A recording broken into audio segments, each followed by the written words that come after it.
we've done 2 episodes in our series on living in alignment.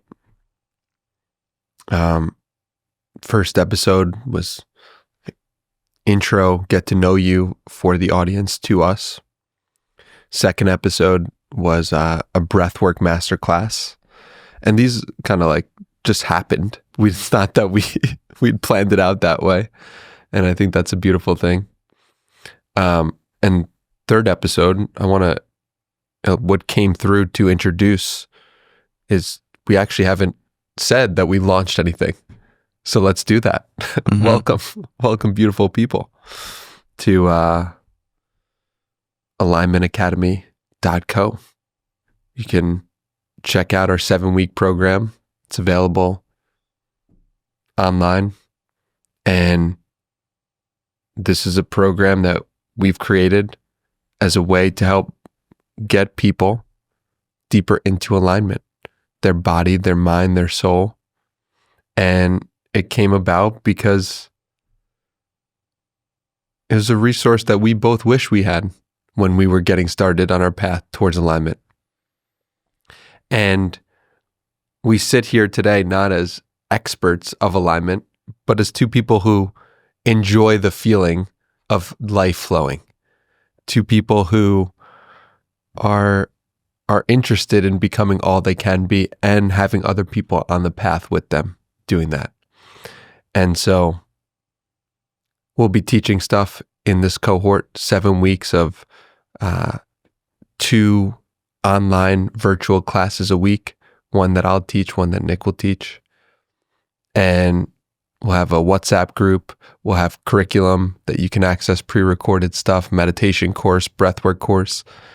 And ultimately, it will be a place where you can go on the internet to learn about yourself, understand yourself better, understand your breath, understand your mind, understand your spirit more, so that the actions that you take on a day-to-day basis will be more aligned with the person that you want to be. So that's what we'd like to bring you, the listener, alignmentacademy.co. And check that out because the price will be raising on December 17th. And the doors will close on December 31st. So just wanted to give that as the intro for people to check out. Yeah. It's also going to be a retreat in Mexico at the end. Optional. Will be super, super powerful. Yeah. And you and I haven't even talked about this, but I have a lot of really interesting people that want to do master classes, and we can talk about that offline, but these guys are pretty high level, so I'm pretty excited to chat with you about that. But I think that regardless, we created this because, as you said, this is something we wish we had, and it would have saved me a lot of time if I had something that was, because I think that alignment's really interesting. It's almost difficult to put in a box, because in many ways, like, I think the listeners are living in alignment, but then there are ways in which they're not living in alignment. So it's not this one-dimensional, you're either on the line or you're not. Right. You have one main line, usually, I would say. But if you are, I think you can boil it down to certain pillars in life, perhaps. You've got like your mission in life, you've got relationships, you've got adventure, you've got health, and then you got your mindset. And so it's all coalescing into one channel, ideally, that's in one direction, one thing, one time, all your being. So I'm really excited for this. I know it's going to be a really incredible journey. And so I'm excited for anyone that, even if they're just a little interested, check it out, or DM Danny, DM me. We're happy to have phone calls with people that want to, that have questions. And because our goal is to get as many people in as possible. You have ethical, moral duty as salesmen to get people bought into something that we believe in that is going to have a benevolent, powerful impact. So I'm really excited. Yeah, and it's interesting how you broke it down in terms of that there was you broke it down into different pillars, because for me, the word alignment came about most strongly was when I did this values exercise with my friend Talia, which may or may not be a part of the cohort that we're doing. And the first 4 values on that list that I wanted to live by and that I was living by, and that me living my highest version was living in, was love, freedom, God, and connection. And I didn't have the word alignment on the list that we had created, but I realized that alignment in that moment, I said, it's interesting, alignment isn't on this. And I realized that alignment for me was living with love, freedom, God, and connection. And that if I could live in those values to the best of my ability, then my life would flow in alignment.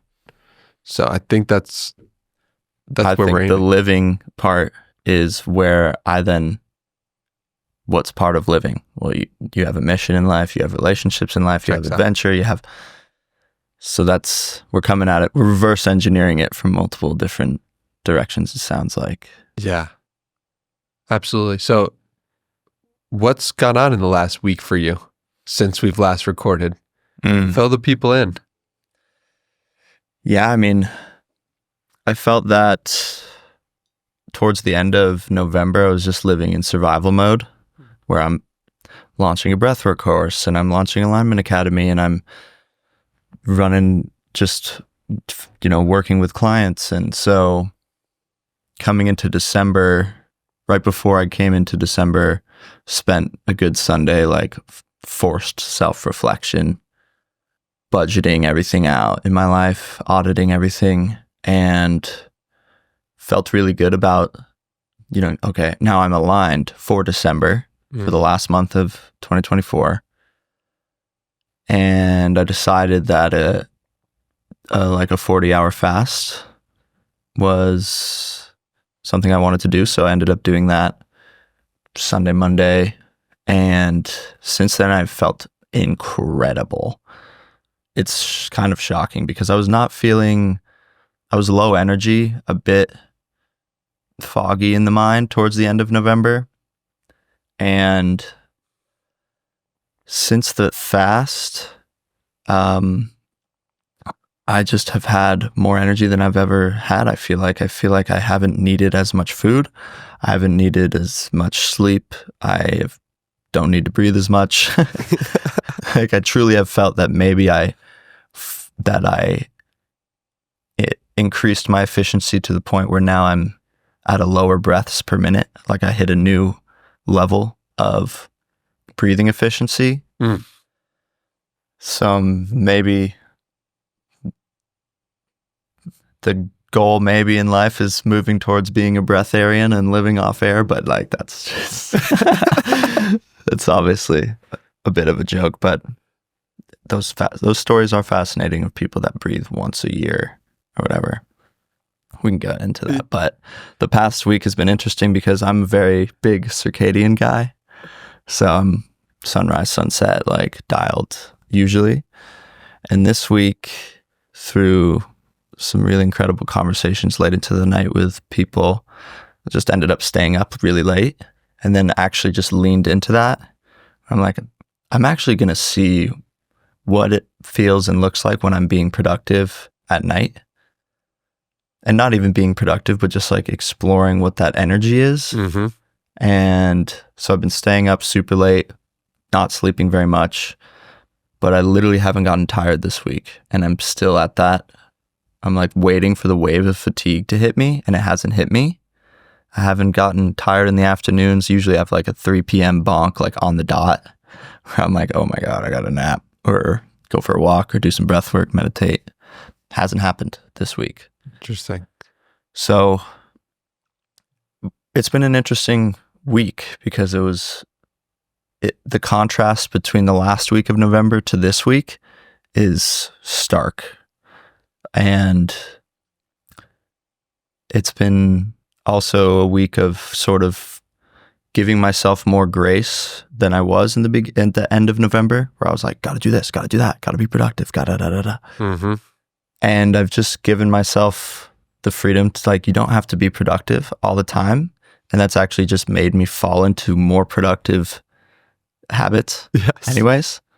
I feel like I can literally work longer when I'm not kind of like whipping myself to be productive at every waking moment. Yes. Which is definitely one of my programs, one of my triggers. I'm slowly untying that knot in my life, because I used to just beat the shit out of myself. Mm-hmm. Like, wake up earlier, train more, work harder, nonstop. And now I'm kind of allowing for the authenticity to come through. I saw a video online that reminded me that just authenticity is the top frequency. Yes. Highest frequency, our authentic expression, whatever that may be. Yes. So I feel like I've just kind of gotten into a flow this week, and that flow, interestingly enough, has led me to be like staying up late.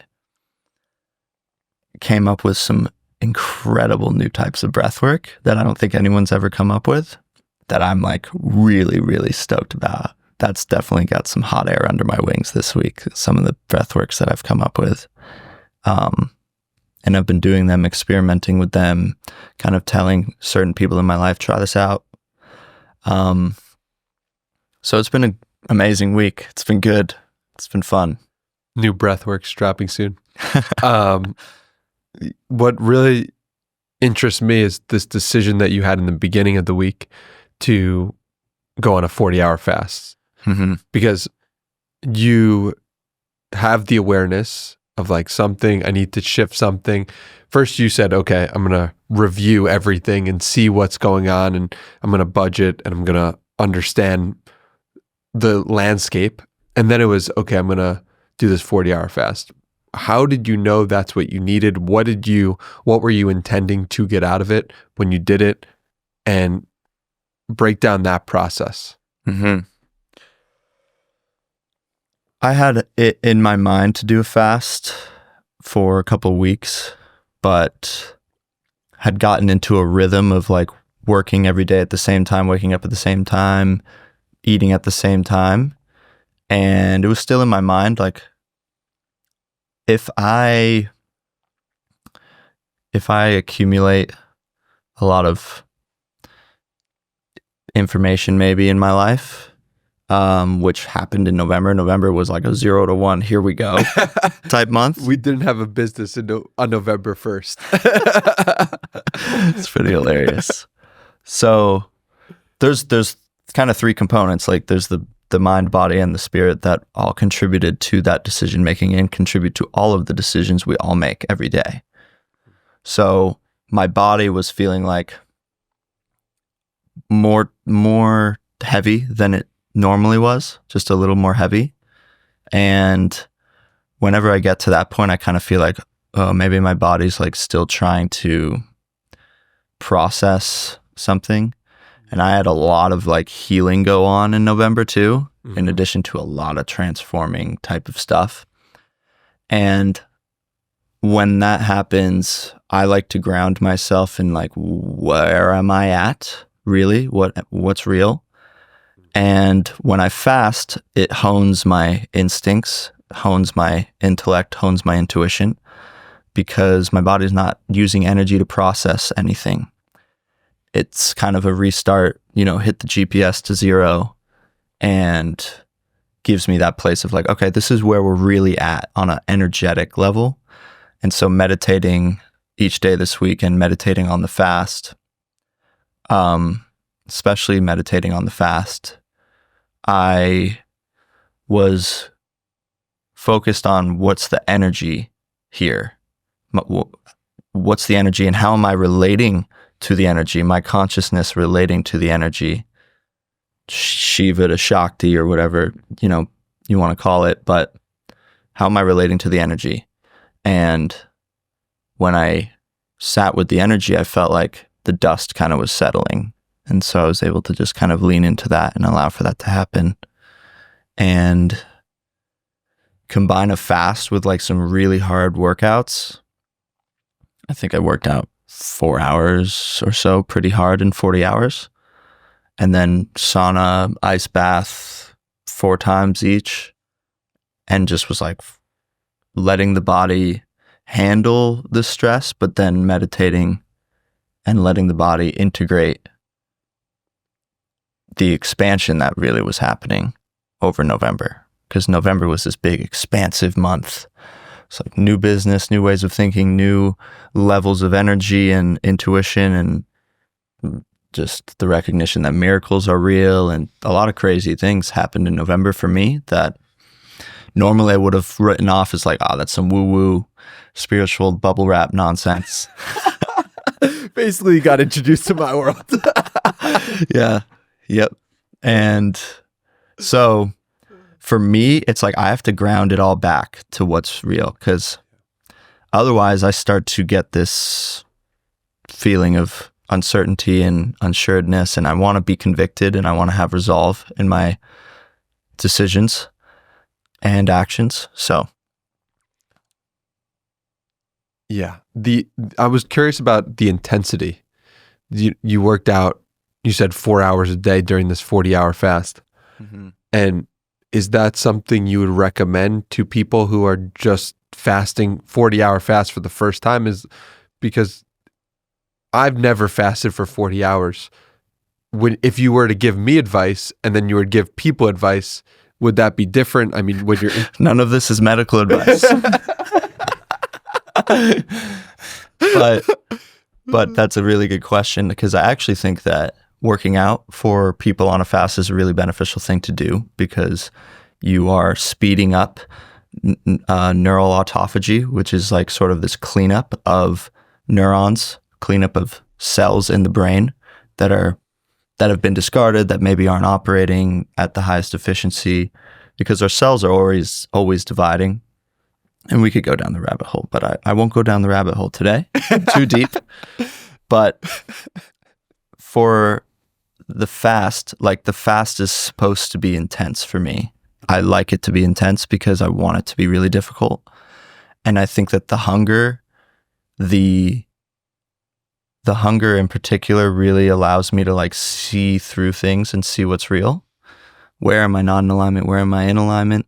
What is this person in my life? Is this person in integrity? Is he not? Is this someone that do I need to have a hard conversation with, or something like that? Like those hard decisions become very clear. And so to answer your question, for someone that wants to do a fast, I would recommend them to do some exercise, because you're kind of stacking this pretty difficult thing, which is not eating, on top of with exercise. And on a physiological level, that's going to speed up a lot of adaptation. That's going to flush some toxins. That's going to get the body in a bit of an emergency mode state, where it's like anything in the body that's not serving us has got to go. And that's why I feel so amazing, I think, the past 5 days since the fast. And then, so I would recommend, yes, doing some working out. Would I recommend 4 hours every day at a super intense rate? Probably not. Like if someone has not fasted before, I would recommend just go dinner to dinner. And I'd recommend starting the day off with a pretty moderate workout. But I think that if you're a healthy individual, you don't really have much to worry about in terms of working out. Now, if you're going to do a 7-day fast and you're going to work out really hard every single day, you're definitely overloading the system with cortisol to the point where it's not beneficial. So we want to always kind of live in this like window of tolerance for the body. It's like just enough stress to create that adaptation response, stress and rest wave. And then the body can absorb it, heal, adapt, come back stronger, because that's what it's built to do. if we overload it, it takes a prolonged amount of time for it to kind of bounce back and be like, okay, now that we handled the 4-day fast that you did and you worked out 12 hours every day and like, thanks for that. Now we're back 2 weeks later. So also just fasting in general, I think gets me closer to God. It gets me closer to myself, gets me closer to my intuition, as I said. And I find that breath work and meditation while fasted is so, so powerful. There's an enhanced kind of effect there. What happened in your meditations during the fast?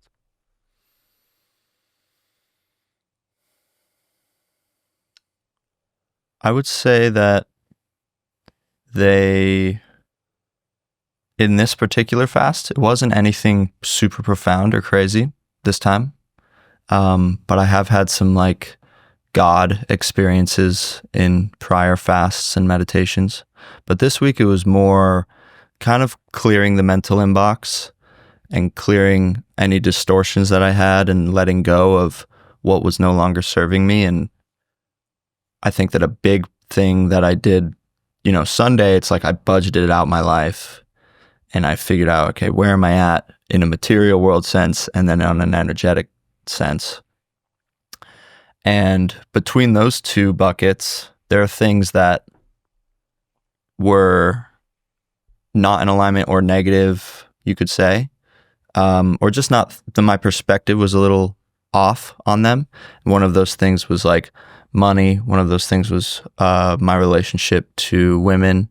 And so just like kind of sifting through those things during the meditation and sort of strategically thinking about it during the meditation, but then also being, okay, yeah, let it go. And so it's always for me an act of deconditioning meditation, deconditioning from the programs that were installed that we didn't voluntarily consent to having installed.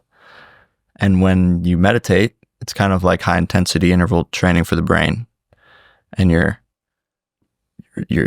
dealing with these like maybe sticky concepts of your ex-girlfriend or your finances or your health or relationships. And for me, it's always an act of like the body wants to let go. So if I can recognize when I'm stuck in tension or when I'm stuck in some form of resistance and then let that go, over time, that becomes muscle memory to begin letting go of the programs. And so my meditations Sunday, Monday were just that, like pretty standard for me, which is just an act of letting go for 30 minutes sitting upright. And that's beautiful to hear. And so what was the breathwork practices that you did during this 40 hours?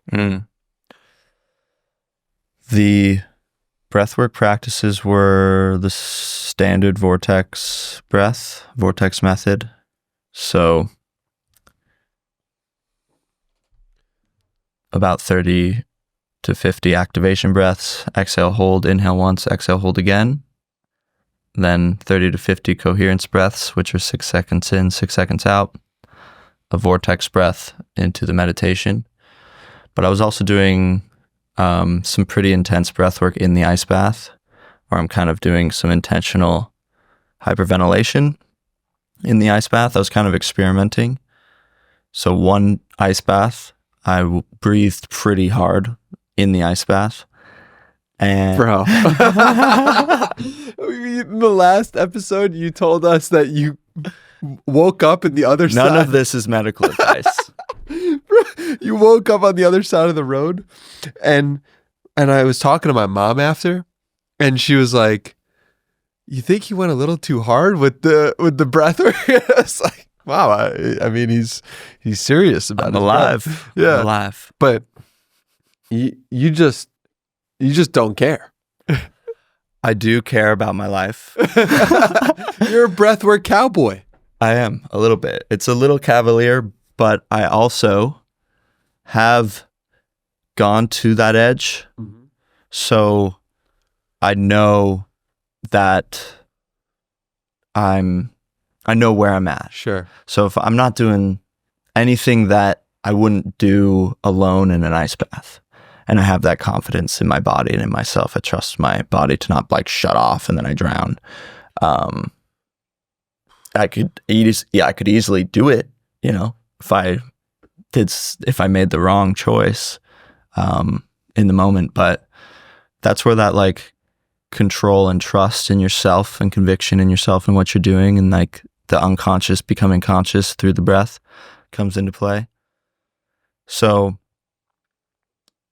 there are people that do crazy hyperventilation and then they jump in the ice and then they pass out because they're not used to it. But I think that I've trained myself to the point where it's like, okay, my body knows we're in an ice bath right now and we're doing this type of breath work, and it knows that I'm in control. It's me always telling my nervous system, yo, you're safe. You're good. You can relax. I've got this. Yeah. What I notice in you is just, and what being friends with you has done for me is how much time every day I'm conscious of my breath, right? If someone's listening to this right now and they're like, because this was me before being close friends with you, is like, I spent 0 minutes a day being conscious and aware of my breath. Maybe when I was meditating a little bit, but it wasn't a practice where every day I was conscious of my breath in some way.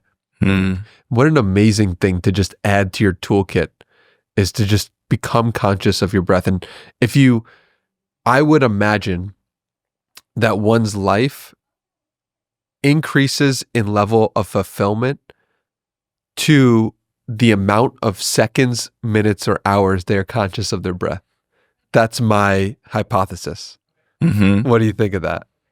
Oh yeah, I'm right there with you for sure. I totally believe that the breath is a gateway to new realms of new ways of thinking, new ways of the body operating. And, you know, we can talk about health however you want, but nothing is going to get, you know, the word spirit comes from, the word spirit means breath. It's like an ancient word from Greece. Whoa. Spirit means breath. And so mind, body, spirit on our landing page. Whoa. You didn't even know that. No.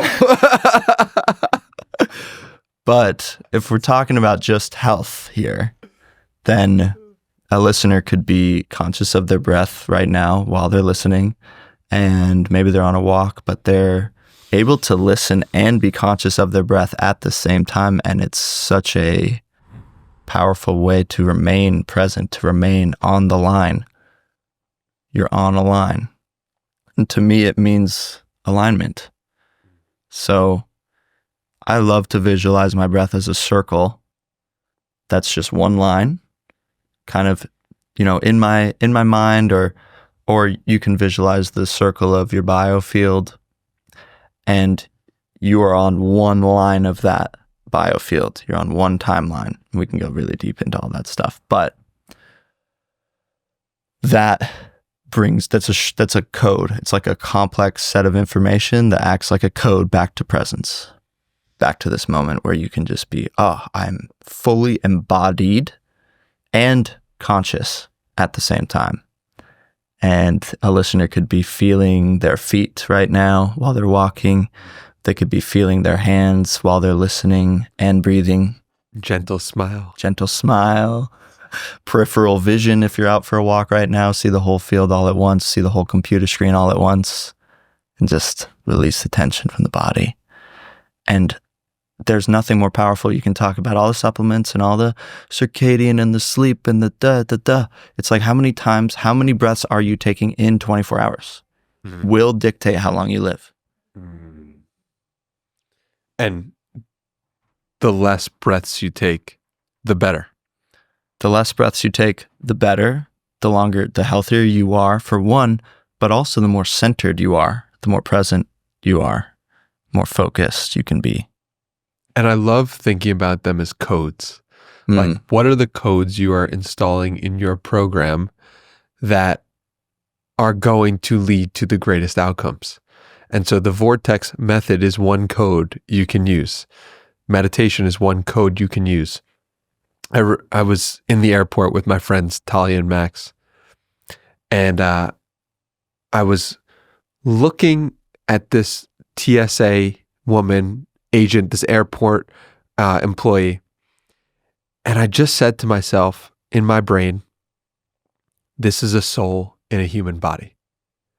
The statement, this is a soul in a human body, is a code you can use in your head when you see people. And I thought that in my head, looked her in the eye, said, this is a soul in a human body. And then she goes to me, Talia, and Max, and she just waves her hands and smiles and says, in her, what I interpreted her to say was like, you guys are together all as one group. And we just looked at each other like, what just happened? What just happened where the airport employee became not just an airport employee, but a real human being who was interfacing with us? And so I bring that story up to share. This is a code you can use. When you see people, this is a soul in a human body. And I just love thinking about all these things, statements you make, affirmations you say to yourself, ways of being in the world as codes that we can use to install the optimal programs for ourselves and for other people. Yeah, I guess I've been calling them programs, but codes is the same thing. I mean, yeah. And once you decondition the codes that maybe are keeping you from just seeing that TSA agent as a soul in this world, the mental efficiency for one, but you become more perceptive to that sort of thing where you're just going through security, but you see it as this sort of opportunity to connect to a deeper level of reality, which is amazing. It's powerful because how many we have, especially if you live in a city, it's so easy to start thinking about people, oh, this is just their job. This is just what they do. This is just, they're here to give me this thing and to complete this task. And similarly, people might be thinking of you as just that thing or just that person completing that task. And that feels dehumanizing. And that feels just soulless in a way. And if you can start seeing other people as what they really are, which is divine essences of God, no matter what job they have or what thing they're doing, and see them on a deeper level, they will start to see you on a deeper level. And I think that was so powerful about the story with Talia and Max, was just that woman saw us on a deep level. And we were hypothesizing, when was the last time she was seen on a deep level, right? By virtue of being in the airport, by virtue of looking at all these people. And so it left an impact on me, an impact on me to really attempt at the deepest level to see human beings for what they are, divine essences of God. Yeah. Wow.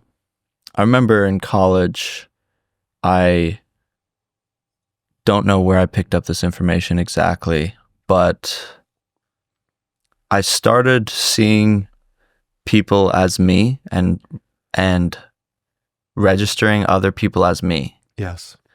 And that was such a huge unlock in my life for empathy and compassion and seeing people and being more understanding, being more patient at the DMV or whatever. It's like that person over there, like, not even that's me, but that's a life that I've lived. Yeah. And that makes it like, ooh, okay, so what do I want to give that person? Do I want to be short and blah, blah, blah, and, oh, thanks for my paperwork, and do I have to put my laptop out of my thing? Or, hey, how's it going? Like, how's your day? Or like, I like your sunglasses or whatever. And giving's receiving, obviously, but that's something that I try to if I get cut off in traffic, I'm like, oh man, I'm kind of a dick. Which is hilarious. Like, I don't know, just that frame of perspective can be so expansive and get you out of any sort of, if someone's saying something to you or doing something to you, it can put you into sympathetic, where then you kind of close up and your perspective your awareness is like smaller. But if we can remain in that parasympathetic and everything's connected, we're all one, then you have more options. I don't know why this is popping up in my mind, but what's going on with your trigger around technology not working out for you? Technology? Yeah, like when technology doesn't work for you, you get fucking pissed off. Like you're like the hard drive example, and and there's one more, or you just like get pissed off when technology doesn't work. That's a good one. And what is that? What is that about? What's the root of that? The root is that I am not good enough. Because I've had it in my mind where it's like, it's okay for me to wait on my computer. Or it's okay for my computer to wait on me. It's not okay for me to wait on my computer. Because I need to be moving quick. I need to be productive. I need to be da. And if I'm not, then this thing is the thing standing in my way of me being complete. I see. I see. This is why I told my brother, if he doesn't help me with my storage on my computer, I might do something illegal. And this is the same thing as getting cut off in traffic and getting upset at the driver. This is the same thing. I could see the computer and technology as we're all one as well, like part of the field as God. Yes. And it's such an interesting thing that you're doing. You're needing something else to be different for you to be okay, because it's not falling in your line of who you are. The circumstances are making you upset for being who you are. Yeah, I sort of agree with that. But I also think that at a certain point, it's a reflection. Yeah, I think that what happens is, okay, my computer doesn't have enough storage, so I can't upload my breathwork course. It's been 5 days of me trying to figure this out. Why can't I figure out this problem? Yeah. With the computer. And part of it was also like, I know Jack can fix this in 5 seconds. But I think that at times I will take responsibility for technology not working as like, oh, this is an opportunity for me to enhance a deeper level of presence. That's what I was doing for a while with spam calls. So I used to get so fucking pissed at these people calling me. So pissed. I would get like 8 to 20 of them a day. I'm like, what's going on? And that would breed even insecurity about, oh, where's my information? Why is this information out there? Blah, blah, blah. But then I flipped that to every time I get a spam call, it's a reminder of be present and come back to your breath. And so I started using that as this random reminder in my day of like, where am I at? Yeah. Okay. And it had nothing to do with the spam call anymore. It just acted as a cue. And so now if the storage, your disk space you're running out of disk space memory on your computer, there are days when I take that trigger as like it's okay. It's all good. We'll figure it out. And then there are days where I'm like, motherfucker. Well, because it's not about the actual disk space. It's triggering the thought of like, I'm running out of time, or I'm running out of space in my life, or I would, again, kind of agree, Sure. but I also would say that in the past couple months, I've been leaning into, and especially since I met Suzette, I was like, oh yeah, I do really like to move fast. Yeah. I do really like to be efficient. Yeah. So let me just move really fast, and then some impediment comes in the way, and I'm like, we got to handle this really quickly too, because I'm on this momentum. And when something stunts the momentum, then I get pissed. Mm. Mm-hmm.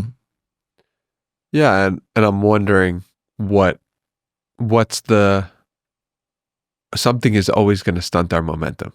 Yeah. Like that's almost a guarantee in life. Mm-hmm. Something will stunt our It is momentum. guaranteed, for sure. For sure. And how like, much, I got to go pee right now. Right. We're going to stunt the momentum of the and that's combo. and that's a perfect segue. Just go pee. Now I can think straight for this interrogation on my triggers. Let's get the momentum rolling again. Well, I mean, I think it's just life, like life, and viewing the stop of momentum as part of the flow of life Mm-hmm. is a beautiful practice. Oh, I got cut off in traffic. That's a beautiful part of life. Mm-hmm. Oh, the storage space stopped. Okay, that was life telling me maybe I need some rest on this project instead of going. That the stopping of the flow is part of the flow. Yes. I genuinely believe that. I've seen that time and time again. And what often happens is we believe it needs to be a certain way, and I need to get this done at a certain time in order for me to be okay. Mm-hmm. And that is so often not true. And I think where I've struggled with this is it's like when I make promises that I can't keep and my integrity is hurt because of the flow of life. Mm-hmm. And so one example, small example that's on my mind is like, I told you I'd pick you up at 9:30 and it was actually 9:45 or 9:50 when I arrived. And, I could say, well, the flow of life didn't allow me, but in actuality, I just didn't prepare well enough.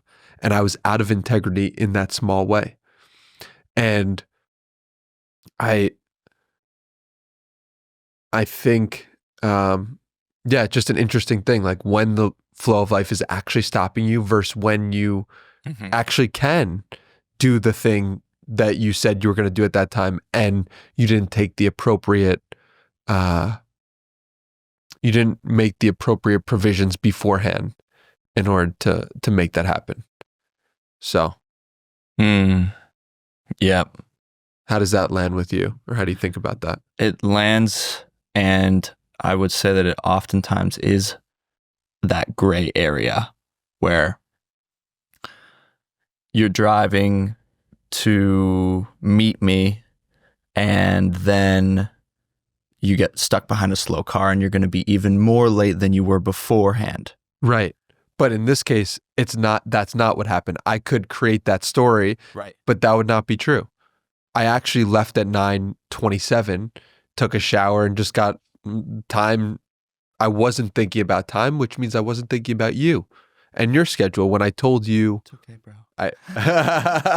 And I know you don't actually care that much, which is part of the reason why I said, oh, Nick's not actually going to be mad. He doesn't actually care. It's all good. Mm-hmm. But it's a small way of losing integrity with myself. Mm-hmm. Right? So I'm trying to be more conscious of that, because you lose integrity with yourself in small ways in the beginning, and then it goes to big ways. Yep. And ideally you have enough of a moral compass where the 9:30 to 9:50 doesn't mean much. And I would say if my intention was genuinely, and I left at 9:15, which gave me 15 minutes to get to you, and then I got stuck behind a car for 5 minutes, then it would be okay. This is the flow of life. This is when I'm supposed to arrive. But when it's disregarded and not thought about, that's where I want to hold myself to a higher standard. Yeah. Check out?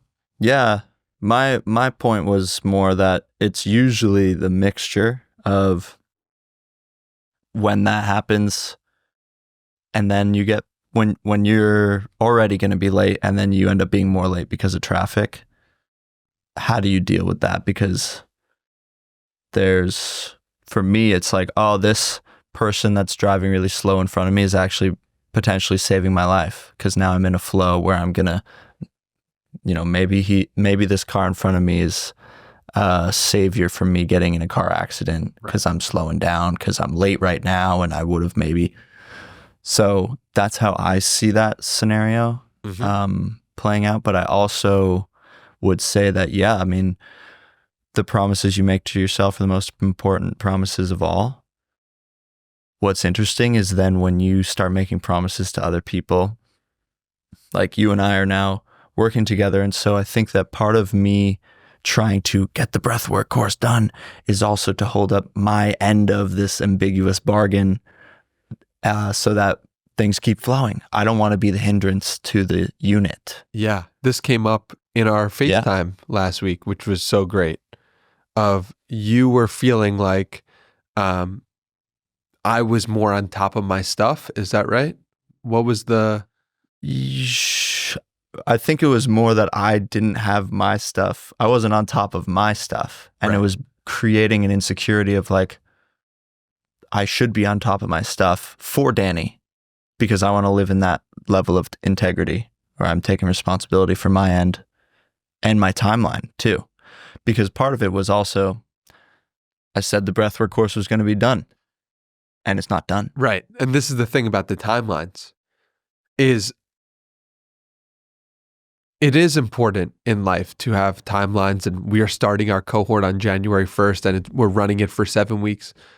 And I think for me, there's an importance to make some of my timelines concrete and some of my timelines in flow of, I expect to have this done by this time. Could happen before, could happen after. But for creative projects that don't quote unquote need to be done for anyone but me and you by a particular time, I feel it's helpful to have more of a flow with it. Because often spirit is guiding the actual process and when this gets done. You've recorded things where you're like, I was not in flow at all, and that was not as good as it could have been, and that's okay. That's part of the game of creative projects, I feel. And so having more of a lens of I expect to gives me more grace, because I've set commitments publicly for, I'm going to complete this book by 8/8/8. The book did not get done by August 8th, 2024, even though it was my intention and expectation too. And then when that happens, I lose trust in myself, because I'm like, I couldn't get this book done by this time I thought I could, but that wasn't supposed to happen. That didn't happen. And so I've learned that, especially with creative things where it's not me doing it, it's life flowing through me.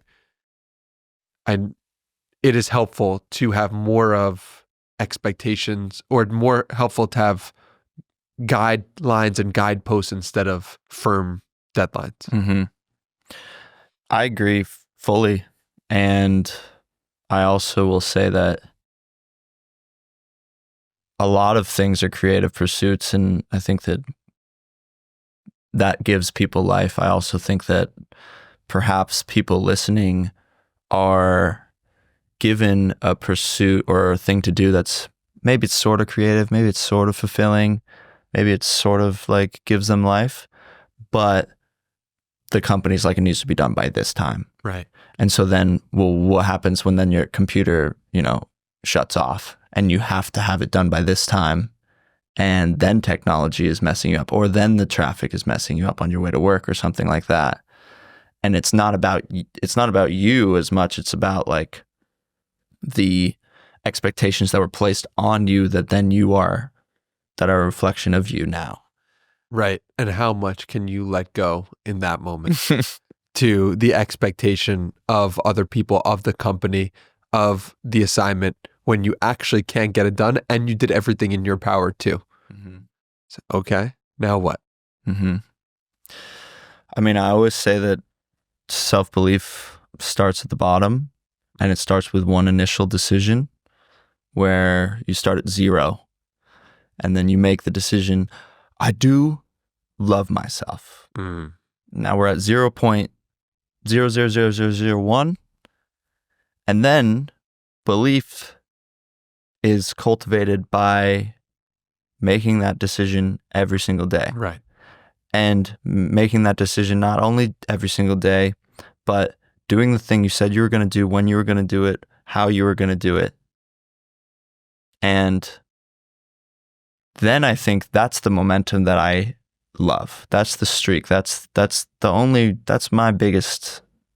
reason I have done what I've done in my life, is that's my X factor. So I can just be consistent. It feels so good. It feels really good when you're progressing Yeah. positively. And then when you don't, when you inevitably miss something, or you have the stack of proof that you did what you said you were going to do enough times, where it's like, okay, this time I give myself grace, because look at how many days in a row I've meditated. Mm-hmm. Look at how many times I've shown up for myself. Look how many exercises and movement, how much movement I've done over the course of the last 5 years. Okay, I took this week off. It's okay. Whereas if I took the last 5 years off of movement, that's an entirely different human being. And it gets compounded with a panic attack if for 1 week you don't work out, because that 1 week is actually the 5 years manifested. Yeah, I don't remember who said it, but we overestimate what we can do in a year and we underestimate what we can do in 5 years, 10 years. Right. And I think that's what the fast did for me as well. It's sort of like, instead of thinking it as this like micro week to week, November into December into Jan 1 for alignment, it's like, bro, where were you a year ago? Yeah. Where were you 3 years ago? And the human brain cannot comprehend the power of compounding, but it's the eighth wonder of the world. And when you look at it from a macro perspective, it's like, oh, the momentum of the macro perspective is what will remind you of like who you are and whether you're really living in alignment or not, because you will really know 10 years down the line, because you'll have suddenly some disease. Right.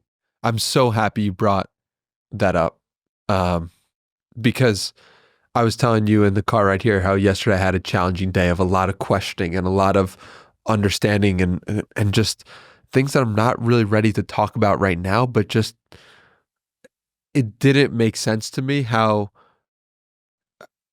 certain things were flowing in my life. And what I did was I have a journal that I've been keeping every day since August 26th. It's like a 1-line journal. Talia bought me this and I've been using it ever since. And I looked back at every day from the last 6 months or 4 months. August is 4 months ago. And I was looking, I was like, oh my God, look at everything that's happened. This is wild. And it's just 5 lines. It's called the 1 line a day journal. And you write 5 lines. And I'm saying to myself, whoa, this is a different person on August 26th. And I was doing different things. And at the same time, I could see the thread. And that really is such a helpful practice for people who are listening to this podcast, people who are on the path, people who are attempting to live in deeper levels of love for themselves every day. So go back to a year ago in your camera roll. Go back to 5 years ago and see what's going on in your world and see how you're thinking. And it might spark a lot of gratitude and appreciation if you are on your way up and to the right and you're currently in a down moment, but you're much higher than you were 3 years ago. Might be helpful to go back and think about, take the macro view. Mm-hmm. Yeah, I was talking to a client this week and talking about how there's a lawsuit going on here in your mind. And that got the hit meditating while I was fasting. Funny enough, actually, that you said that. There's a lawsuit going on in your mind. There's one stack of evidence and there's another stack of evidence. Which side are you on? And which side of the case is your reticular activating system focused on? Are you focusing on all the evidence for why you're progressing, why you're moving upwards, why you're improving, how grateful you are for everything that's brought you up to this exact moment right here, right now? Or are you on the wrong side of the case, the losing side of the case? There's one side that's winning. And you know that side. You know the level of thinking that's the winning side of the case. And you know the level of thinking where you're beating yourself up, that you don't want to be on that side of the courtroom. And when you just take, usually there's so much evidence that you're just not looking at. Yes. It's like, okay, I could beat the crap out of myself for not meditating for 30 minutes. Right. I did it for 10 minutes. You're such a piece of shit, Nick. But then if I take a step back, I'm like, it's literally been like 5 years of pretty much every day. If I miss a day, I don't miss twice. And at least every single day, there's a meditation that goes on. It might not be more than 5 minutes, but hello. That's a lot of minutes. Or you go through the camera roll. Yeah. Or you go through your journal. Yeah, there's real evidence that's why one thing that anyone can do, that I do for all my clients, is like set 4 alarms on your phone called the reticular activating system alarms. And each alarm is labeled, why am I proud of myself this morning? What am I most grateful for today? Why am I proud of myself? What am I grateful for? What was the best part of my day? What was the best part of my day? And how am I serving my greatest self? Yeah, I'm just coming up with these off the top of my head. Yeah. But the point is, what's the positive force? Have the alarm labeled something that's going to force you to look at the positive evidence. Yes. As a forcing function, forced reflection like you did. I'm going to force myself to look through all these journal entries. It's powerful. And what we're talking about is your attention, right? Your attention is focused on something. Always focused on something. Your attention may or may not be focused on us right now. You're listening to this. Your attention could be focused on putting away the dishes or focused on driving. Your focus could be on making sure that you have your project done, right? Your focus is dictating your life and how you are doing that very task that you're doing. What's the energy that you're putting into it? And if you can get aware, this is what meditation does, this is what breathwork does, this is what exercising does. If you can be aware of the focus that you're putting into the thing that you're doing, you can shift it to the way in which you would like to see that activity. You could be doing the same exact activity from so many different places. And if you can make that activity come from love, come from peace, come from joy, your life gets better. So, yeah, it's why I say attention is one of the superpowers of your consciousness. Attention and intention. And you can even use the metaphor of a vortex, where it's like, okay, the intention is A to B, from point A to point B. Where's the energy coming from, and what's the intention with the energy? Where are we aimed at? What are we pointed at? We're not attached to the outcome, but we're pointing at the North Star, Polaris, in our lives. And you point it with the attention. Intention and attention, the energy, and then the direction. And you're always paying attention to something. And when our awareness is fused with our attention, we're like a cursor on that computer screen. This is a metaphor I came up with when I was fasting too. Wow. So when your attention is fused to your awareness, you're the cursor on the screen, and you've got all these browsers up. And when you're meditating, it's like deleting the browsers. Delete, delete. That doesn't have to be up. That doesn't have to be up. That doesn't have to be up. I'm going to bring this one up. Nature sounds on YouTube. Or whatever. Rick Rubin's voice. Yeah. So what a listener can do right now is like you kind of have this like pinpoint reticle of a scope, you could say, or you're fused to your awareness. Your awareness and your attention is fused on doing the dishes right now.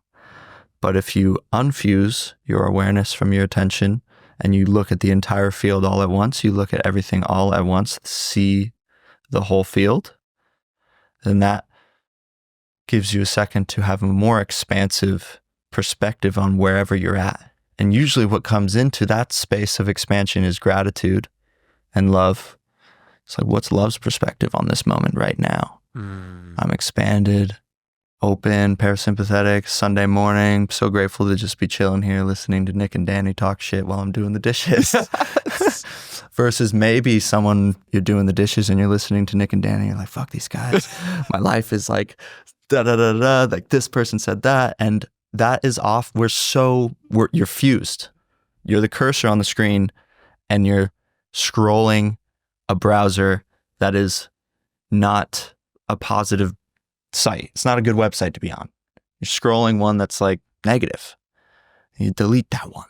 Yeah. And then we can have our attention fused to our awareness on a positive line of thinking. And if your line of thinking is on the level of love, your life is going to be pretty good. It's true. I can attest to that. and it's so interesting how without awareness, without the meditation, for me, without the breath, without the journaling practice, I lose sight of it so easily. And I lose sight of my attention. And I'm unable to focus my attention on where I want it to go. And they're deposits that you make every day. I need to make them every day. Otherwise, I am going to be a different human being that I don't enjoy spending time with as much as I enjoyed the human being that I am today. And so, if you're not making the deposits, you can beat yourself up for that, or you can just start making deposits for yourself. Yeah, you're paying attention. You're paying attention. It's You're good. always paying attention. What are you paying it to? And when you meditate, you're paying attention to whatever's coming up in your meditation. There's no such thing as a bad meditation. There's no right or wrong way to meditate. But I will say that when I meditate and I'm paying attention, my attention is on how am I relating to my energy in my body? Like, not only what is there, but how am I relating to it? Break that down for me.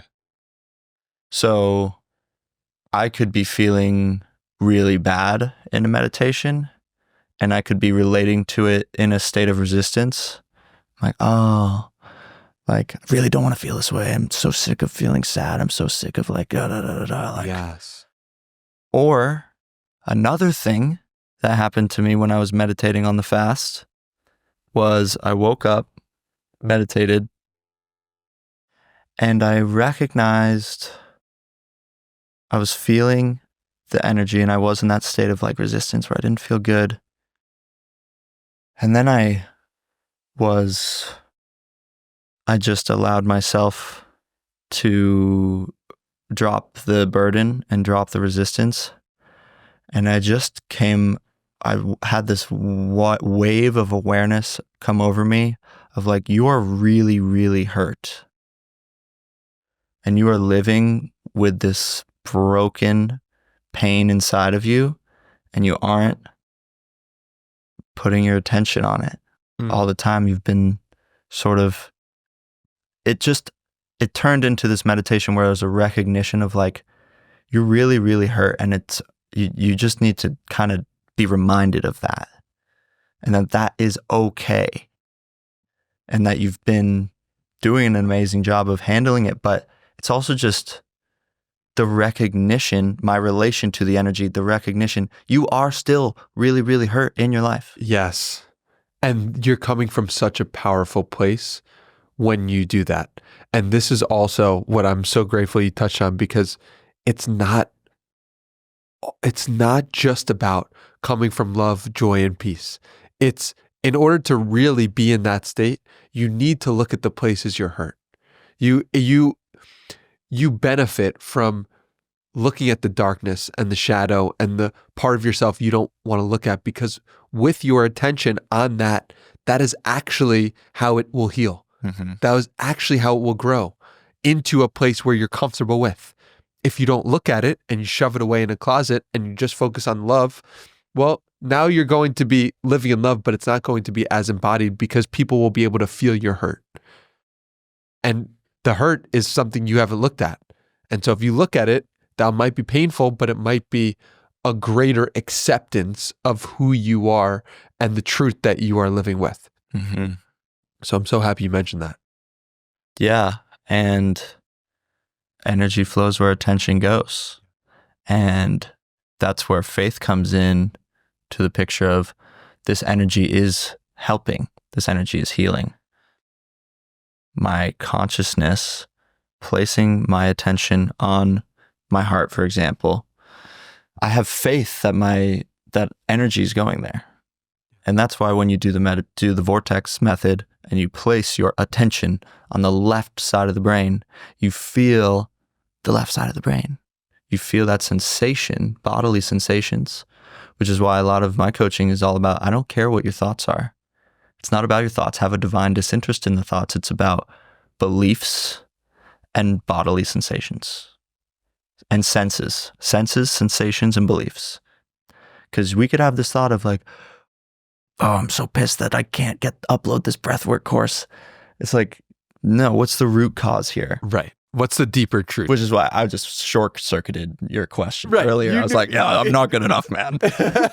You knew exactly the place where it was my questions were going. But I still have to put my awareness there and allow for that to like heal. Absolutely. Absolutely. It's not enough to just know it. Mm-hmm.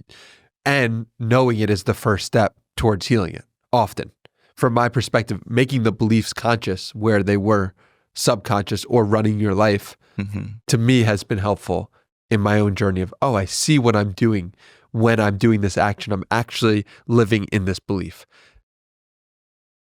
And that's what happened in the meditation was like I became aware of like, oh, I'm so much more hurt than I thought I was. And so it always starts with awareness. It always starts with knowledge, recognition, the awareness. And I feel like then I had gotten to a point in my life where I had accepted like, there's a part of me that's hurt still. But that meditation in particular allowed me to like actually like grieve to a place of surrender. And then from that place of surrender, then we have the freedom to be courageous and hit 200.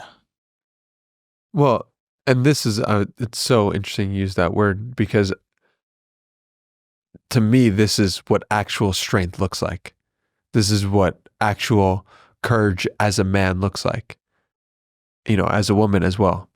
And as a man, my experience has been that it's more helpful to push it away, to push the feeling away. And in the sense of that is what is accepted by other men. And for me, the most courageous, the strongest thing one man can do is to look at the truth of their feeling of how they're hurt, recognize it, put attention on it, be able to speak about that. And yeah, while maintaining the frame and the understanding that you can push through and you can exist with this pain, and also to do the work to heal it. So, to me, that is being a man at its finest. And that is where I am pointing my attention for the larger population of males as a whole. Yeah, I think that's Alignment Academy summed up. Because what the trick is that we let a lot of people, their body owns them instead of them owning their body. And so the nervous system wants to keep you safe, not fulfilled. And so our nervous system, when we're outside and it starts raining, it wants to go inside. It wants to find some security and safety and shelter. But the real work is standing firmly planted in the storm within and being like, I'm right here, leading from the heart internally. And you realize you can find some joy in the rain if you stand in there long enough. You can shift your perspective. You can change.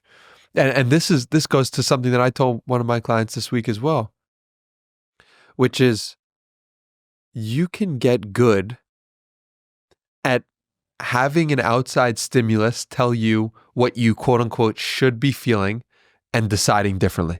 And one way I suggested him to work on this is go listen to a sad song or a movie that's going to put you in an upset mood or a nostalgic mood, and try to see if you can recognize that feeling and choose differently. Just as a practice to separate yourself from your environment. Just because you're around sad people does not mean you have to be sad. Just because you're in a situation that typically would evoke a certain emotion does not mean you have to feel that emotion. I'll never forget, I was at my cousin's wedding and everyone was in a joyful mood and excited, and I genuinely wasn't. And everyone was dancing and enjoying the moment. I didn't want to dance. And so I didn't. And there's a version of me that feels bad for that. There's a version of me that is grateful to own my own emotions and my authenticity in that moment. And that's what I choose to live in. And just because I wasn't dancing doesn't mean that it ruined anyone else's time. That was on them. If they felt their time was ruined because someone else wasn't dancing, that's on them. I aim to live in authenticity. I aim to live in truth. And you can choose a mood that is different than the people around you, and you're allowed to do that at any moment. And it's a skill I believe everyone would benefit from learning. Choose differently than what your situation would present in front of you and see what happens. See how that makes you upset in your nervous system. If you go outside and it's raining, can you choose joy? Can you unscrunch your face? I love that practice and I love that idea because life is always trying to dictate to you how you quote unquote should be feeling. Can you choose differently? And who you are. And your choice at the wedding, that came down to a belief. Beliefs are decisions and choices. You have that choice any given moment. And to me, that's why the breath is so powerful, because it's that core thing for you between the unconscious and conscious.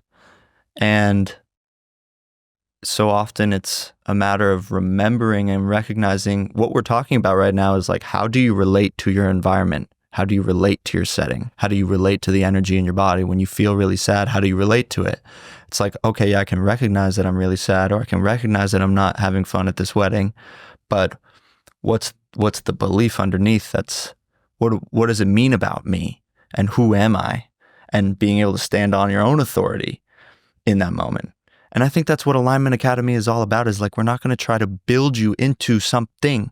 We're introducing you to yourself at the highest level. So then you know, this is in alignment. This isn't in alignment. Let me work on this so that I can get more into alignment and resonate at a higher level with my truth, what I really believe about myself, and really crystal clear, explicitly know that.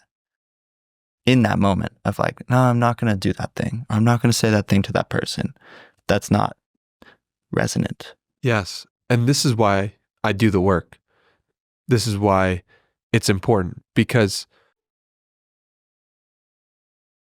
so often what used to happen to me is I would act out of alignment in the moment and not realize it until months later. Oh, getting mad in that way was not in alignment with what I actually believe at the deepest level. And what doing the work every day has done for me is, on a moment-to-moment basis, can I get more clear on what is true and what is present? And for example, on the car ride, there is zero world where, let's say we were recording this podcast 3 years ago, I could have been able to tell you that I had this difficult, challenging day yesterday. And no world in which I could have brought it up on a podcast. But because I've done the work to sit with myself, to be with myself, to process my emotions, to try to understand it better, to journal, to do these things, to see what I needed in that moment. Now I can bring it. Now I can bring it forth so you have greater insight, information on where I'm coming from. It's something you could feel walking into my car or saying I heard hello. it in the phone call when you're like, I'm going to be late.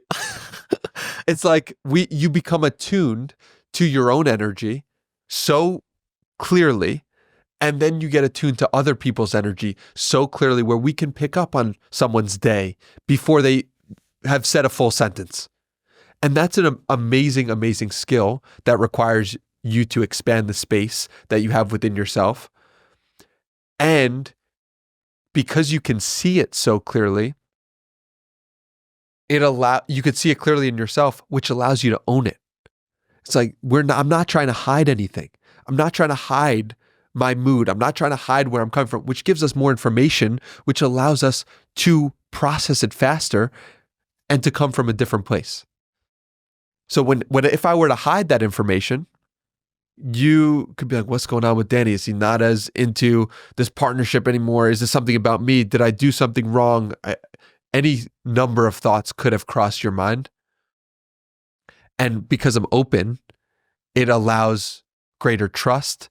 It allows greater safety. It allows greater connection, which is only happening because I'm comfortable with myself and the things that happen in my life. So grateful to do that work. And that's the work that we are going to be teaching and bringing forth so that other people could also have that same experience. Yeah, and it's been really interesting coming from oil and gas and then working with people like you, but even some moments working with you where we're talking about at the conception of this idea, we're talking about structure, and you're not left brain thinking it at all. 0%. And I was left brain thinking it at all the whole time, which I think why we're kind of yin yang a bit. But Jack Moses said he said something in the conversation, some percentage of whatever. We were talking about price, and you're like, no, that price doesn't resonate with me. It doesn't feel right. It does not feel right. Yes. And you're so attuned, and the energy is so refined, the feeling is so refined that you're able to tell, that you're able to discern, because usually it's like your intuition, it's like, I don't really know. It's really kind of the rational mind, like I said on the drive here, like the devil loves using the rational mind to convince you of something that's wrong. Mm-hmm. And I think that's where a lot of people that there's so many people that I think Alignment Academy can be for, but I think there's so many people that it's when the decision is really, really, really difficult and you don't know what you're feeling. And you want to use feeling as a compass, but it's hard because you're not attuned to the feelings as much as you want to, maybe. And that's literally, it's still me in my life. There are things where I'm like, I don't know what I feel about that. Yeah. I don't know what I feel about that. That date with that girl. I was like, man, I got to kind of let the dust settle or whatever. Because I think what you've been able to do, what you're an exemplary of, is that you have felt at such a deep level the entire panopticon of feelings. I've never heard that word before. The whole spectrum of feelings, you felt it and you become intimate with them so that when this feeling's coming up, it's registering as a signal. That's the signal. And that's literally what happens in our minds and then happens in our bodies. It's like, a great example of this is actually sexual. So you see a vision in your mind that's very sexual, and those neurons fire in a certain way that creates that, like, there's a vision, there's a picture in your mind. That picture is then a signal, or is then an upstream signal to neuropeptides, which then lead to hormones. And then the hormones, suddenly things get moving and you have a boner. Mm-hmm. And that's literally like a picture in your mind created this physical reaction. Your body doesn't know the difference. Your brain doesn't know what's real. It's a projector. And so if we're projecting this decision in our mind of, should I stay at this job? Should I not stay at this job? Should I start this company? Should I not start this company? Should I get rid of this thing in my life? Should I date this girl? Should I not? Whatever the decision is, it's like, if you are attuned to that feeling, because the universe will test your resolve, I believe. So you sure you really want to do that? You have to have a clear step, clear register. I'm going in this direction. And for me, that was, quitting my job. I was like, I'm going this direction. Not only am I going in this direction, but I'm going to put all my savings into a coach to teach me how to do this and just risk it all. And I think that the risking it all was something that took me a year to gather the courage to do. Which is why alignment's really fucking hard. That's exactly.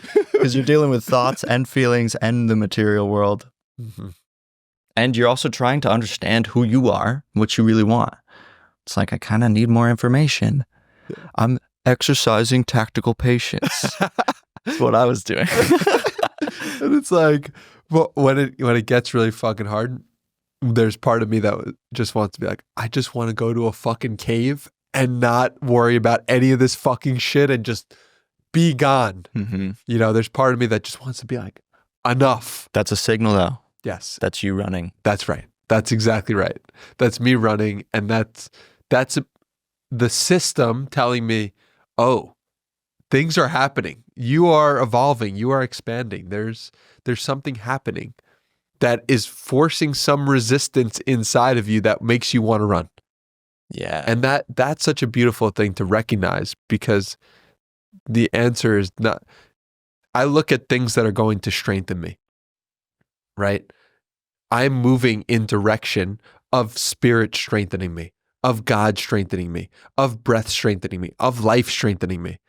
And in order for that to happen, I'm going to need to be tested, and I'm going to need to overcome some situations, because how am I going to get stronger if I'm not overcoming?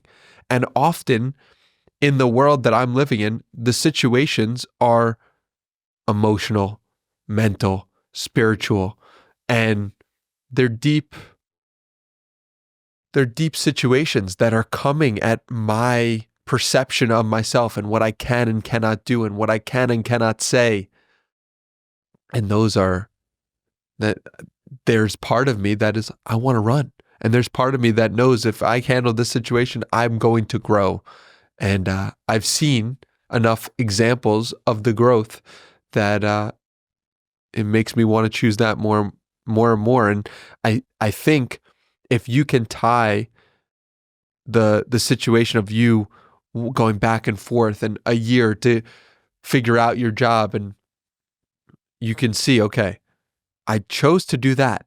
And now I'm doing a podcast series with Danny, and now I'm coaching these people, and I'm in alignment. And if you could tie those together, what happened when I superseded my fears? And if we can tie those together, if you can look back and have the vision of, oh, when I tie together the thing that I didn't want to do and where that got me,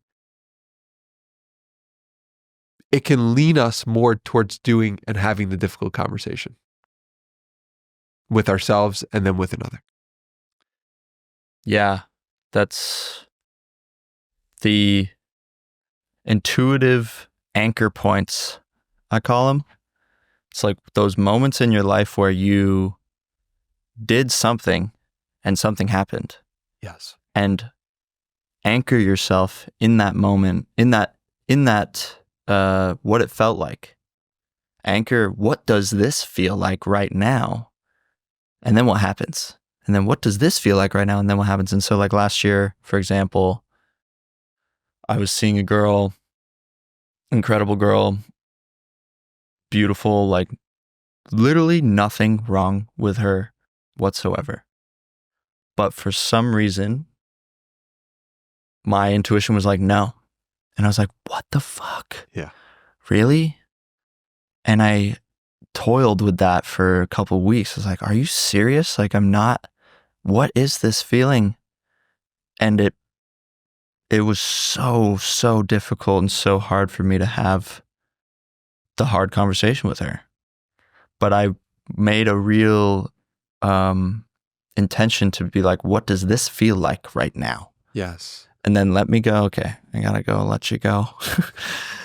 And what does that feel like? And then that intuitive anchor point allowed me to then relate to the energy I was feeling about my job 8 months later. Yes. And like, oh, I'm feeling this way. This reminds me of the time where like it looks good on paper, but I'm not feeling it. Yeah. And I had to end it with that girl. I got to end it with this company too. This is the same feeling. Yes.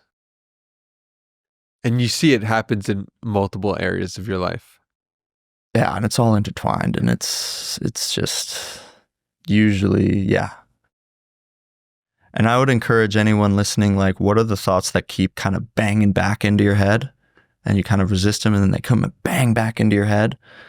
And like we've been talking about on this podcast, yeah, it's one thing to like sit in the shit. Let's say something happened. Let's say you got broken up with, let's say you got fired. Let's say your car broke down or something horrible happened in your life and you can't stop thinking about it. It's like, yeah, meditate and like sit in the shit and sit in that tension, but go a step further and be like, how am I relating to this energy? Not only just being with it, but what's the meaning behind it?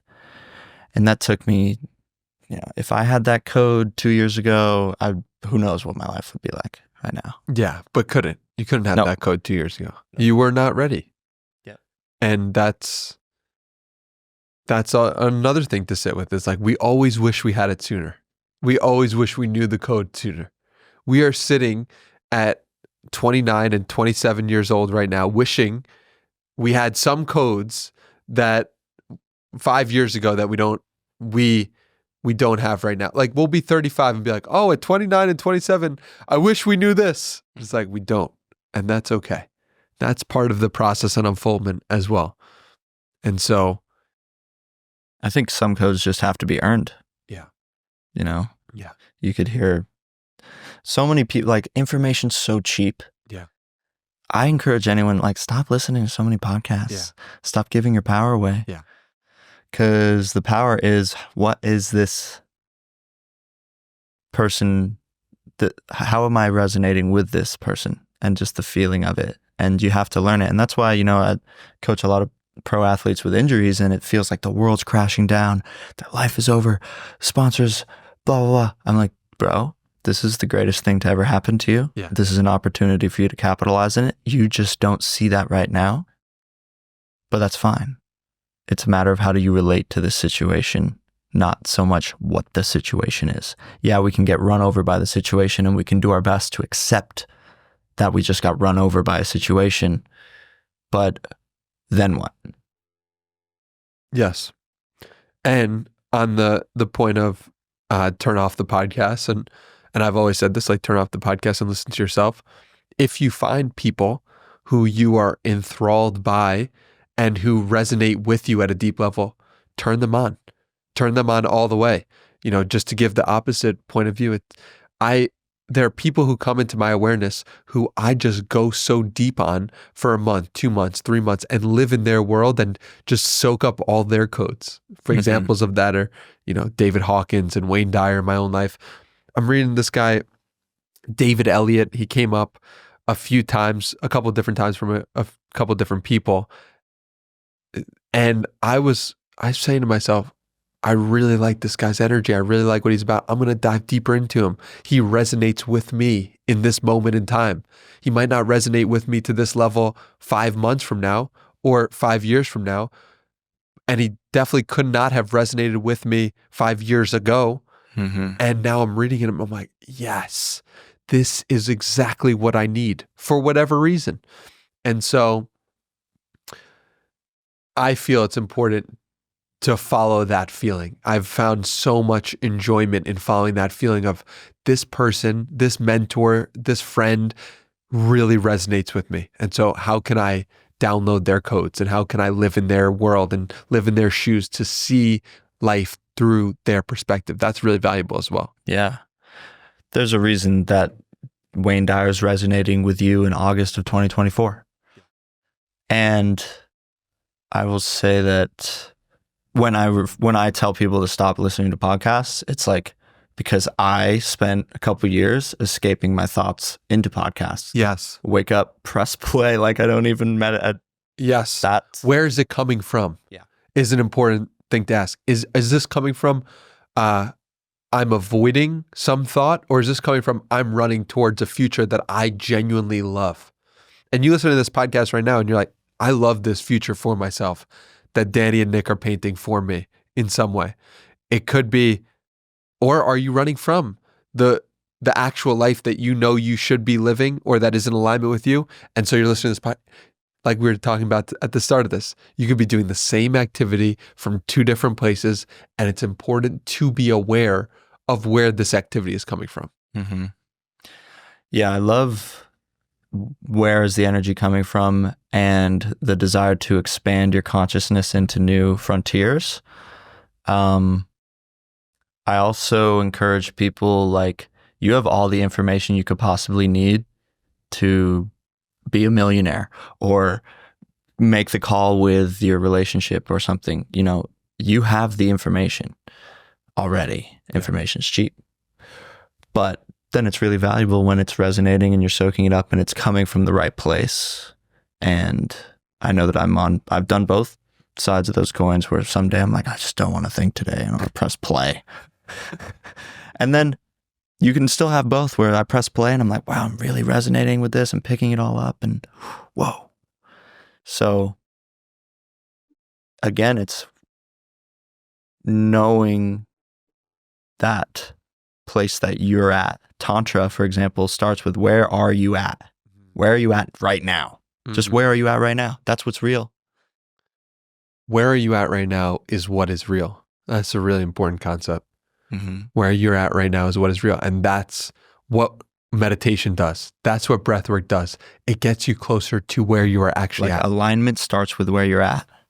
Ooh, that's good. I gotta tweet that. Good. That is good because it's true. Because when we're seeking alignment, we are projecting ourselves into the future and assessing these different options. And the level that you're projecting yourself into the future is the amount of tension that you're going to feel because you're not present, and you're sort of kind of ruminating on, well, what if I did this option? Usually there's two options. There's like an inspiring choice and then a safe choice. And then if you do a certain type of breath work, you might have a third choice that's the best choice. But the alignment's usually like, I feel like for many people, it's kind of like a split. You got one or two, or maybe you got three or many paths laid before you, but you're so concerned and focused with ruminating on where they could all possibly go that you're not actually aware of where are you right now and where are you at and what does it feel like. Yes. And I saw the title to this Peter Crone video that hasn't left my head, which is, it doesn't matter what you choose. And if you really sink into that, you're going to learn the lesson you're supposed to learn if you go the quote unquote wrong way. I've learned from the wrong way so much, the wrong way. And so maybe take a little pressure off yourself for there needs to be a right way, because it's all leading you back home anyway. And it's all teaching you and giving you exactly what you're supposed to know. So what would you choose if there was no pressure on your decision and both ways were right, even if they didn't seem that way in this moment? Everyone's aligned on a line right now. Yeah. Yeah. You're aligned with the line you're on. Yes. And even if it's off from the line that you want to be on, it's right for right now. So there's some real wisdom there, and alignment starts with where you're at. That's We're just heating up. That's good. We're just heating up. It's podcast number 3. Podcast number 3. Oh man, I could run these with you forever. I'm so grateful for you. I'm so grateful for our friendship. I'm so grateful that talking to you just feels like such a brotherhood and such a connection. I love the way our brains work, and I love walking this path with you. And it's so wild to me that we haven't actually started teaching. We actually haven't started running this, but it feels like we've been doing it for a lifetime and we haven't started yet. So I'm so excited. I love the messages we're getting from people. I get a message a day from somebody telling me about how something we've said on this podcast has impacted them. And so I'm so grateful for that. If you would send us any messages of things that resonated or hit or tweet, please let us know. We love to hear the feedback, and we get fired up over hearing what you want to hear and what interests you from these episodes. So yeah, I get so fired up. Yeah. I respond to all my DMs, and even if it's just questions on things that we've talked about, or that's the line of work we're in. Yeah. And so I'm so grateful for you, because it feels like we're so complementary and synergistic, but also, like I was talking about on the way here, it's like there's such a high level of trust. Yes. And for me, that's been a sticking point in business. And so to have someone who can just fully communicate with, fully be open with, I'm so grateful. And I'm so grateful for everyone that's listening to this and walking their path and acting with greater levels of courage every single day, and just forcing themselves to reflect as well and doing the work. It's the most important work that we can do. And so I'm just so grateful, so thankful to be here and be walking this with you. It's really beautiful. And the point on trust is really, really essential for anyone thinking about partnership in general and romantic business. Partnership with themselves, trust of themselves, communication, leadership, and transparency with themselves first. Right. It all starts with you. And the reason, I've said this to you before, but the reason why you are experiencing such a great level of trust with me is because you trusted yourself first. And then I recognize that within you, this person trusts himself enough to quit his job, okay, and live in the thing that is in alignment with him, okay, then I trust him. So I think this is important for people to think about. It's like, why? How come the partners that I'm working with don't trust me, or how come I don't trust them? It's like, there's some part in that is reflective of you with you. And if you deepen into a greater level of trust with yourself, you will find that the partners and people in your life will also have that. So yeah, it's a beautiful thing. And it's so cool to witness how the things that we're experiencing outside of ourselves are often just things that we are living with inside of ourselves, and how we are creating our reality. And I have so much love and appreciation to create this reality with you, bro. Mm-hmm. Inside out game. Yeah. alignmentacademy.co for more information on our cohort launching January 1st, where we'll be doing the first live classes. Schedule for that will be coming soon. But for now, you can sign up. And yeah, just feeling very grateful for everything we're building. So much appreciation for you listening, for you spending all this time, energy, attention to help live your life more in alignment. So a lot of gratitude for the listener. And yeah, what a beautiful life. Yeah. Yeah. Thanks, everyone. See you in the next one.